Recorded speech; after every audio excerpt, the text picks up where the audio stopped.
Exil poétique. Exil poétique. Exil poétique. Exil poétique. Exil poétique. Exil poétique. L'exil poétique. Exil poétique. Exil poétique. Exil poétique. Installée à Lille depuis bientôt 3 ans, Aline nous raconte entre tradition et déchirement son mal du pays.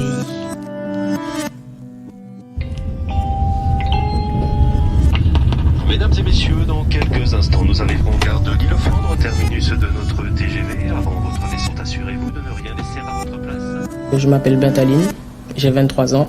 Je suis à Lille depuis 2 ans et demi. Donc je suis venu premièrement pour les études. Malheureusement, dans ce que je m'étais lancé, j'ai pas réussi. Ce qui fait que j'ai préféré ne pas rentrer en Guyane et chercher autre chose ici quand même. Et je me suis lancé dans la médecine et ça n'a pas fonctionné. Franchement, la première année, c'était dur. Ma mère me manquait beaucoup, ma grand-mère aussi. Et je pense que ça a joué aussi dans mes études. C'était même pas prévu que je parte en fait. On m'a appelé le 24 août, je me rappelle, puisque c'était l'anniversaire de ma grand-mère. Et on m'a dit « Bonjour mademoiselle Bat, on vous appelle pour vous dire que vous avez été acceptée à l'université de Lille et vous devez partir. D'ici une semaine, vous devez être là à Lille, avoir trouvé un appartement, être installé et commencer les cours comme tout le monde. » Donc ça a été dur à encaisser, puisque je m'attendais vraiment pas à partir en fait immédiatement, à partir de suite. Donc je l'ai annoncé à ma famille, il y a eu des pleurs, tout s'est fait très vite. Une fois que j'étais lancée. Donc le billet d'avion a été pris vite, j'ai vite trouvé un appartement et je suis arrivée avec ma mère. Elle est restée 1 mois avec moi, histoire que je puisse m'adapter, puisque c'est la première fois quand même en 18 ans que je quittais la Guyane en fait. La première impression, je me suis dit, qu'est-ce que tu fais? Qu'est-ce que tu fais là? Est-ce que tu es sûre de toi? Ça, c'est vraiment la première chose que je me suis dite. Je me suis demandé si j'allais réussir, si j'allais rendre fiers les miens et si j'allais m'y plaire en fait. Vraiment, première impression. La chaleur en fait, la chaleur de la Guyane, c'est pas pareil. Même si il y a l'été ici, c'est pas la même chaleur, c'est pas la même ambiance. Les liens familiaux, surtout que je suis quelqu'un qui est très proche de sa famille. Les plages, les criques et puis les étoiles. Quand je suis venue, j'ai vu qu'il n'y avait pas d'étoiles en fait. Ça a été compliqué au début. Et j'en étais arrivée à mettre des bruits de fond sonore, de criquets, puisque en Guyane on entend, et ici il n'y a presque pas un bruit en fait. Les oiseaux ne chantent pas forcément le matin, on n'entend pas le bruit de la débroussailleuse. Je suis rentrée en décembre pour les vacances, sauf que je suis revenue en janvier et j'étais pas prête en fait. Je m'attendais pas du tout à ça. J'étais bien couverte, mais c'était vraiment compliqué parce que à l'intérieur de la maison, parfois il m'arrivait de mettre la doudoune, alors que j'ai le chauffage et tout, mais c'était vraiment dur. Surtout seule en fait, c'est ça le plus dur, c'est d'être seule. Alors j'appelle souvent ma famille, donc surtout ma mamie, tout le temps en parlant créole. Ça en fait ça me réchauffe le cœur de l'entendre parler créole. Je l'appelle en vidéo, elle parle créole, je lui demande de déposer le portable, je regarde ce qu'elle fait et tout. Bonjour, ça. Voilà, je vais préparer pour moi aller kiné. D'ici, tout ce côté rond, suite marinade pour moi. Moi manger marinade, marinade sous manger, m'aller me bouillir. Et j'écoute beaucoup de mix guyanais et Lovadia. J'écoute une chanson en particulier, elle m'a aidé à tenir le coup, on va dire, pendant l'hiver. Mo content li vraiment, mo content le réellement, oui. Mo content le coup de maman. La Guyane a un bon pays, comprendre-li. J'écoutais pas du tout les infos ici. J'avais du mal. C'est-à-dire que j'ai la télé, mais j'écoutais pas du tout les infos qu'il y avait ici. Donc tout le temps, c'était Guyane la première. Lorsque j'appelais ma mamie, je lui demandais quel temps il faisait là-bas, s'il pleuvait, s'il faisait bon, tout le temps. Et ensuite, un jour, j'étais au téléphone avec mon père et il m'a dit mais tu sais, t'es parti et il faut que tu commences à suivre ce qui se passe dans la ville où tu es maintenant. Il faut que tu te détaches un petit peu de la Guyane, même si c'est dur. Il faut que tu commences à écouter les infos, à voir ce qui se passe aussi dans la ville où tu es en ce moment en fait. J'ai eu un burn-out quelques jours avant mon anniversaire, en fait, ça n'allait pas, puisque je me rendais compte que pour la première fois, j'allais vraiment passer mon anniversaire loin de ma famille, seule, et même sans mes amis. Du coup, j'ai appelé ma mère, j'étais en pleurs, Je lui ai dit, écoute, là, ça va vraiment pas. Mon anniversaire arrive et je vois que je serai seule, je vois que je suis seule. L'école, ça n'allait pas forcément. Il y avait les examens qui approchaient. C'était une semaine avant que je rentre en Guyane. Du coup, ma mère m'a dit, bon, tu as ta tante et ta cousine à Paris, prends un billet de train et vas-y. Donc, j'y suis allée. Quand je les ai vus arriver, j'avais envie de pleurer parce que ma tante ressemble énormément à ma mère. Et directement, en fait, j'ai été envahie. J'ai eu l'impression qu'il y avait la Guyane qui venait à moi, en fait. Je devais partir une semaine après mes examens, mais ça n'allait tellement pas que, donc, mes examens étaient le 11 et le 12. Je suis rentrée le 13. Donc, j'y suis restée jusqu'au 6 janvier. Donc, j'ai passé les fêtes, avec ma famille. Et puis, ça m'a fait du bien, sauf que j'ai vite pris une claque, en fait. Je me suis rendu compte qu'il fallait que je reparte. Et cette fois-ci, il fallait que je reparte seule. Donc, j'avais pas calculé. J'avais pas mis dans ma tête que je devais reprendre l'avion seule le 6 janvier pour retourner à Orly, etc. Et cette fois-ci seule. Là, ça a été un déchirement. Parce que je suis restée quand même 2 semaines et demie en Guyane. Et j'ai trop pris mes aises, en fait. C'est comme si j'étais jamais partie. Donc, en revenant, ma chambre était intacte, mes vêtements n'avaient pas bougé. Donc, c'est comme si je m'étais réinstallée et de repartir, en fait, c'était, ça m'a vraiment, ce départ-là, il m'a vraiment fait mal.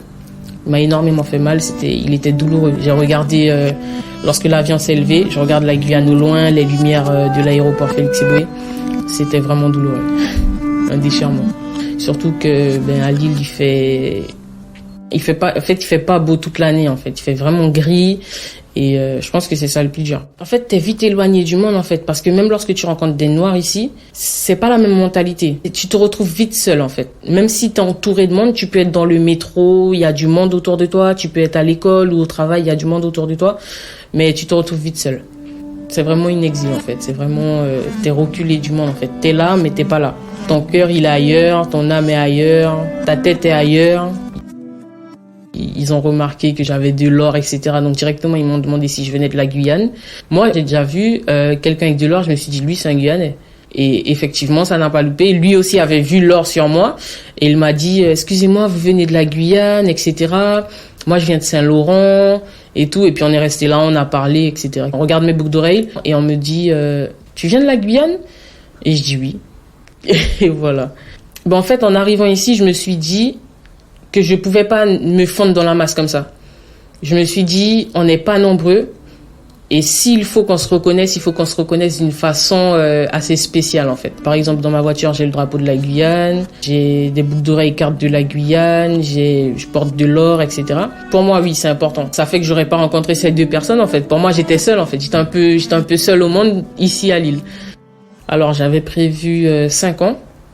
Mais sincèrement, ça va faire 3 à 4 mois que je me dis peut-être juste 1 an, 2 ans. En Guyane, directement.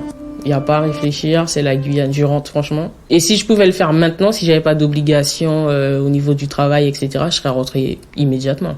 Ça reste quand même une bonne expérience, puisque ça m'a permis de voir autre chose, de changer de mentalité.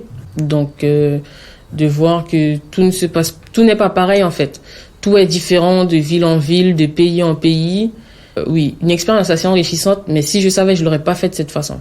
Certes, on m'a appelé pour me dire que j'ai été accueillie, mais j'aurais demandé un peu plus de temps, je pense. Histoire de bien m'adapter, histoire que ça se fasse pas brutalement, en fait, puisque c'est comme si j'ai été arrachée à ma famille. En fait, je me dis, quand tu pars, tu peux pas partir en France ou peu importe où tu pars, que ce soit au Canada, peu importe. Tu pars pour un but et que tu te dises, finalement, non, je retourne pas en Guyane.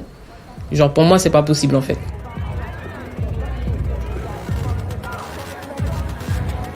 Les palmistes. Parce que les palmistes, t'y vas, t'as rien à faire, t'y vas, tu te poses, il y a une ambiance, tu restes là, tu regardes les gens, tu regardes les enfants faire du roller, faire du vélo avec leurs parents, etc. Tu manges, t'es bien, en fait. Ça représente vraiment le cœur de Cayenne. Et une fois que t'es au palmiste, t'es bien. T'oublies tes soucis. Tu lèves la tête, tu regardes le ciel, il y a des étoiles. Il y a des palmiers, il y a des étoiles. Alors qu'ici, pas forcément. Quand je suis arrivée ici, Elem, c'est un endroit où il y a beaucoup de personnes âgées. Et j'ai dit à ma mère, on dirait Sinamari un peu. La réalité a vite fait surface avec le froid, etc., etc. Ah, propulsé de fou. Franchement, la Guyane dans 10 ans, moi, je vois que, j'espère qu'on aura notre indépendance. La Guyane, niveau infrastructure un peu poussée, en fait, ce qui me désole un petit peu en Guyane, c'est de voir qu'à chaque fois qu'il y a quelque chose, au final, ça s'arrête. Par exemple, la piscine de Matoury, c'était quelque chose de très très bien. Et en même pas 5-6 ans, plus rien du jour au lendemain. Après, je sais pas si c'est la population qui s'intéresse pas ou si nos élus font mal les choses, mais je dirais pas des choses comme le métro. Je vois pas l'utilité d'un métro en Guyane, puisqu'il y a beaucoup d'endroits en fait qui sont délaissés. En tout cas, il y a beaucoup d'endroits où on pourrait y construire quelque chose de bien et où à la place ils font des logements. Et puis j'espère aussi que dans 10 ans, on pourra vivre de nos produits locaux. On a la pêche, on a la chasse, on a tout en fait en Guyane pour ne plus avoir à dépendre, entre guillemets. C'est le premier Noël que je faisais ici cette année. Ça a été dur de voir qu'à ma table, il y avait des petits fours, pâtés, foie gras, etc. Alors que d'habitude, on y retrouve du boudin, du jambon, de la soupe. Donc oui, ça a été dur. Le premier Noël ici a été dur. Donc niveau gastronomie, c'est ça en fait. Et les bons plats de ma grand-mère. Faut savoir qu'à chaque fois que je reviens avec 2 valises. Hein.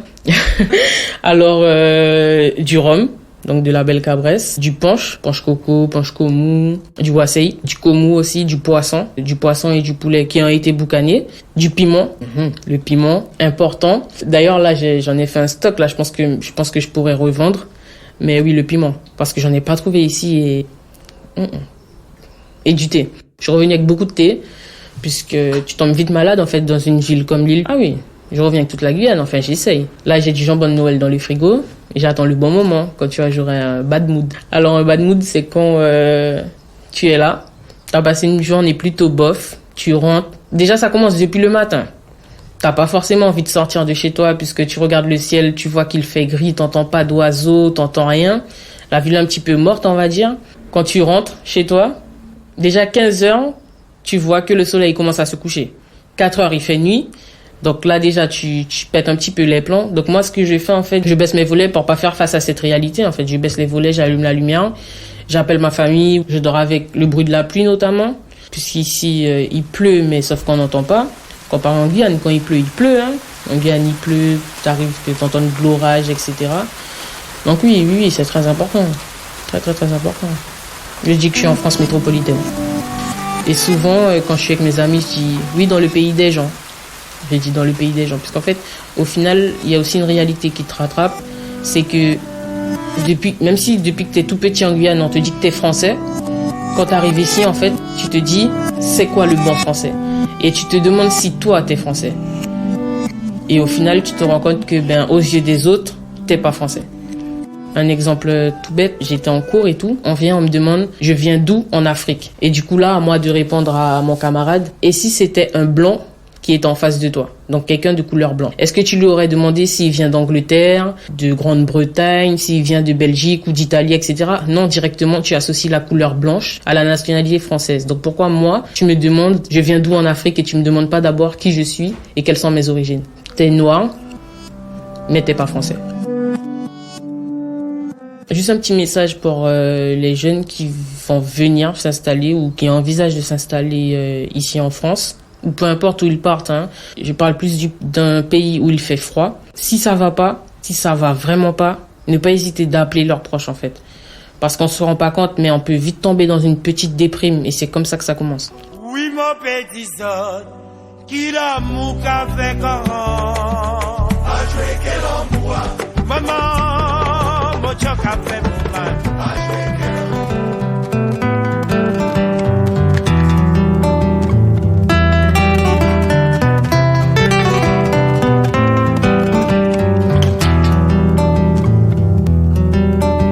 Exil, je trouve que c'est un mot fort. C'est un mot fort, exil. Je trouve que exil, c'est fort. Le mot exil, il est quand même fort. C'est pas forcément un exil, je reviens là. Oui, non. C'est un exil volontaire. Je me suis exilée. Très compliqué. moi-même. Non, Sincèrement, j'ai l'impression d'être chez J'ai moi. opté pour mieux vivre. Je suis venue en France, c'est pas pour rester toute ma Je vie. suis partie. Franchement, oui. En fait, t'es vite éloigné du monde. J'aime pas ce Je mot. voulais vraiment sortir de ce cadre. Pourquoi exil poétique? Je resterai un exilé jusqu'à la fin de mes jours. Hein.